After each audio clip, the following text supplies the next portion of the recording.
Ուկրաինայի բանակի խոսնակ Անդրի Լիսենկոն հայտնել է, որ հանրապետության զինված ուժերը նախաձեռնել են լայնածավալ գործողություն եւ հիմնականում հետ են գրավել Դոնեցկի օդակայանը ռուս անջատականներից։ Було прийнято рішення про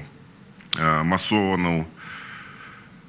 операцію, яка увінчалася успіхом. Ռուս անջատականները իրենց հերթին պնդում են, որ օդակայանը գրավելու ուկրաինացիների բոլոր փորձերը ձախողվել են։ Այդ մասին ասել է անջատականների ղեկավար Ալեքսանդր Զախարչենկոն։ Նշենք, որ օդակայանից ըստ էության ավերակներ են մնացել։ Մարտական գործողությունները աստիճանաբար մոտենում են Բունդոնեցկին, տեղացիները հաղորդում են հուժկու հրետակոծության մասին։ Պաշտոնական Կիևի տվյալներով Ուկրաինան անցած 24 ժամում կորցրել է 4 զինծառայող, եւս 32-ը վնասվածքներ են ստացել։ Նախագահ Պետրո Պորոշենկոն երեկ Կիևում միասնության երթի ընթացքում հավաստիացրել է, որ Կիևը անպայման կվերահաստատի հսկողությունը հանրապետության հարավ-արևելյան շրջանների նկատմամբ։ Նա ասել է, որ ուկրաինացիները ոչ մի հող չեն զիջի անջատականներին։ Այդ երթին, որը տեղի է ունեցել մայրաքաղաքի անկախության հրապարակում Մայդանում, մասնակցել է մի քանի հազար մարդ։ Շատերը պահել են պաստառներ «Ժեսուի Վոլնովախա», «Ես եմ Վոլնովախան»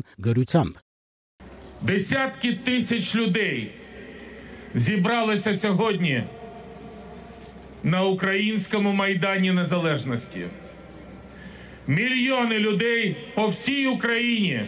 Տասնյակ հազարավոր մարդիկ այսօր Մայդանում են, միլիոնավոր ուկրաինացիներ Զակարպատիայից մինչև Լուգանսկ եւ Դոնեցկ հիմա միասին աղոթում են հունվարի 13-ի անմեղ զոհերի համար, ասել է Պորոշենկոն։ Վոլնովախան ավանն է, որտեղ հունվարի 13-ին մարդատար ավտոբուսի հրթիռակոծության հետևանքով սպանվել է 12 խաղաղ բնակիչ։ Երեկ Մայդանում հավաքված հազարավոր մարդիկ 1 րոպե լռությամբ հարգանքի տուրք են մատուցել Վոլնովախայում սպանվածների հիշատակին։ Жертв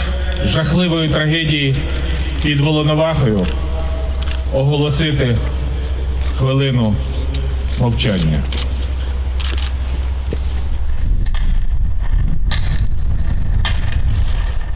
Կիևը պնդում է, որ ավտոբուսի վրա գրոհը ռուս անջատականներն են իրագործել, վերջիններս կտրականապես հերքում են մեղադրանքը։ Ռուսաստանի նախագահ Վլադիմիր Պուտինի խոսնակ Դմիտրի Պեսկովը երեկ ասել է, թե Կիևը մերժում է Մոսկվայի առաջարկած խաղաղության կոնկրետ ծրագիրը։ Պեսկովի փոխանցմամբ Պուտինը դեռ հունվարի 15-ին Պորոշենկոին ուղարկել է նամակ, որով առաջարկել է անհապաղ հայտարարել հրադադար եւ շփման գծից հետ քաշել ծանր տեխնիկան։ Այսօր Ռուսաստանում եւ Ուկրաինայում ուղղափառները նշում են Աստվածահայտնության օրը, չնայած կրոնական տոնին կողմերի զինված հակամարտությունը չի դադարում։ Կիևը հայտնել է, որ ռուս անջատականները նախորդին առնվազն 35 անգամ հրետակոծել են բանակի դիրքերը։ Ուկրաինայի արտգործնախարարությունը այսօր Մոսկվային կոչ է ստորագրել սեպտեմբերի 5-ին Մինսկում կնքված հրադադարի հաստատման հստակ ժամանակացույց։ Ուկրաինայում անցյալ տարվա մարտին սկսված պատերազմի ընթացքում զոհվել է ավելի քան 4700 մարդ։